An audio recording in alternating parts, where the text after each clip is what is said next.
সেখান থেকে খাদ্য সরবরাহ কি করে দেখতে পারি আর একটা হচ্ছে একটা আইনি কাঠামো দেওয়া যায় কিনা। কারণ আমরা জানি যে খাদ্য হচ্ছে একটা মৌলিক অধিকারের প্রশ্ন এবং খাদ্য নিজেও একটা মৌলিক, বিশেষ করে কৃষকরা যেটা উৎপাদন করে সেটাকে আমরা বেসিক ফুড বলি। আর এর বাইরে যেগুলো ফিনিশড প্রোডাক্টস যেগুলো আছে, প্রসেস প্রোডাক্টস, সেগুলা একটু বলবো কি বলবো না তা নিয়ে একটু প্রশ্ন আছে। কারণ সেটা খাদ্যের যে কাজ মানুষের শরীরে বা জীবনের শরীরে সেটা প্রসেস করতে কিন্তু সেটা করতে পারে না, অনেকটাই জাঙ্ক ফুড বলা হয়।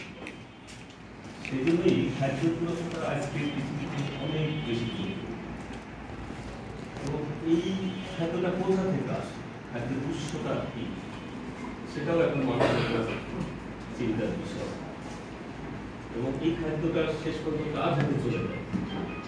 আমরা দেখতে পাচ্ছি যে খাদ্যের জগতে বহুজাতিক কোম্পানির দাপট, তারা চায় এবং শুধু চাওয়া না, প্রায় তারা নিয়েও নিয়েছে খাদ্য তাদের নিয়ন্ত্রণে নিয়ে নিয়েছে।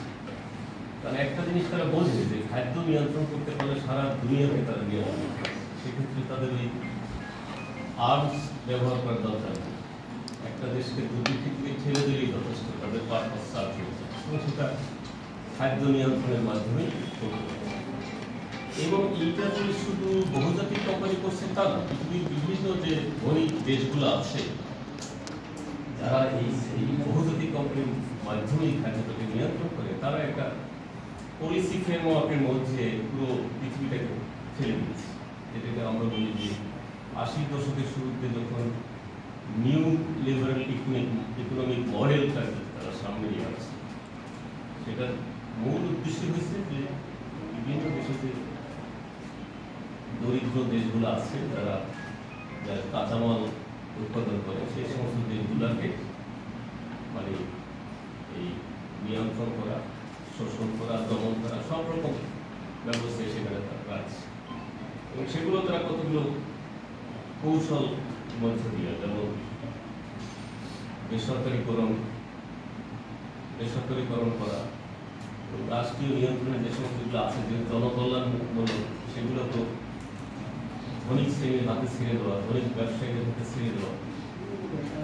এই যে কাজগুলো করে মূলত বিশ্বের বেশি এশিয়া, আফ্রিকা, ল্যাটিন আমেরিকার কৃষি অঞ্চলগুলো আছে সেখানে একটা চরম আঘাত হয়।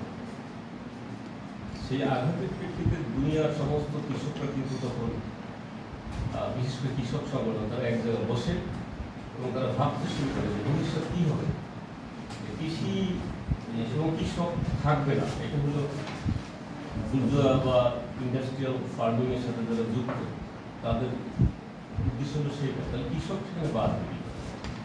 তখনও দেখা গেছে যে বহুজাতিক কোম্পানি কৃষিটাকে তারা নিয়ে নিতে চাচ্ছে, কিন্তু তারপরেও মানে কৃষির একটা বড় অংশ খুব কৃষকরাই মেনটেন করে, বিশেষ করে ক্ষুদ্র কৃষক। এবং এখন এই যে বহুজাতিক কোম্পানির এত দাপট, তারা গ্রিন হাউস ইমিশনও তারা 1 নম্বরে, তারা 40% গ্রিন হাউস ইমিশন ইন্ডাস্ট্রিয়াল বিশাল বিশাল ফার্মের। সেখানে এখন এই অবস্থার মধ্যে আপনার 80% মানুষের 80% খাদ্যের যোগান দিতেছে ক্ষুদ্র এবং গরিব পারিবারিক যে কৃষক, তাহলে এদেরকে একটা উচ্ছেদ করার, ধ্বংস করার যে ষড়যন্ত্র নিউ লিবারেল ইকোনমিক মডেলের মাধ্যমে, তখন কৃষকরা বলে যে না, তোমরা এটার আওতায় ফুড সিকিউরিটির যে ইনফরমেশন, ফুড সিকিউরিটির যে নিশ্চয়তা দিচ্ছ, এটা আসল নিশ্চয়তা না। খাদ্য নাই, খাদ্য দেওয়া হবে, খাদ্যের চাহিদা পূরণ করা হবে, এটা ফুড আসল সিকিউরিটি না, সত্যিকার খাদ্য নিরাপত্তা না। কারণ আমার এখানে যদি উৎপাদনই না, এবং আমি কি উৎপাদন করবো, আমার উৎপাদনকে আমি যদি ডিফাইন করতে না পারি, আর একজনে আমাকে দিয়ে দেবে, আর এক দেশ আমাকে দিয়ে দেবে, আর এক জাতি আমাকে দিয়ে দেবে, সেইটা হতে পারে, সেইটা দ্বারা খাদ্য নিরাপত্তা নিশ্চিত হয় না। আর এক হচ্ছে সংস্কৃতির প্রশ্ন, খাদ্যের সাথে একটা বিশাল সাংস্কৃতিক প্রশ্ন তৈরি। যেমন ধরুন, আমরা কিন্তু এই যে পেটিস খাইলাম আজকে, এটা খাইতে কিন্তু অভ্যস্ত। আমরা সকালবেলা পান্তা ভাত খাইতে অভ্যস্ত। পান্তা ভাত খেয়ে আমরা আমাদের কৃষকরা শক্তি পেত, তারা মাঠে কাজ করতে যেত। হ্যাঁ, কিন্তু একসময় বলা হলো কি যে পান্তা ভাতে 101টা রোগ। তারপরে তোমরা পরাটা, আমাদের পান্তা ভাত দিয়ে পরাটা খাওয়ানো শুরু করবো, পান্তা আস্তে আস্তে বিলুপ্ত হয়ে যাবে। এখন আবার বলছে পুষ্টিবিদরা না, পান্তায় 101টা রোগ সারে। দেখেন আমাদের সাংস্কৃতিক যে অভ্যাস বিষয়টা, সেখান থেকে আমাদের খাদ্য অভ্যাস থেকে দূরে সরাই দিতে চায়। এটা হলো বহুজাতিক কোম্পানি ষড়যন্ত্র। যেমন আমাদের কৃষি, আমাদের ঐতিহ্যবাহী কৃষি রয়েছে, কৃষি জ্ঞান রয়েছে, কৃষকদের জেনারেশন বাই জেনারেশন জ্ঞান অভিজ্ঞতা অর্জন করছে, বলে যে ওটা মান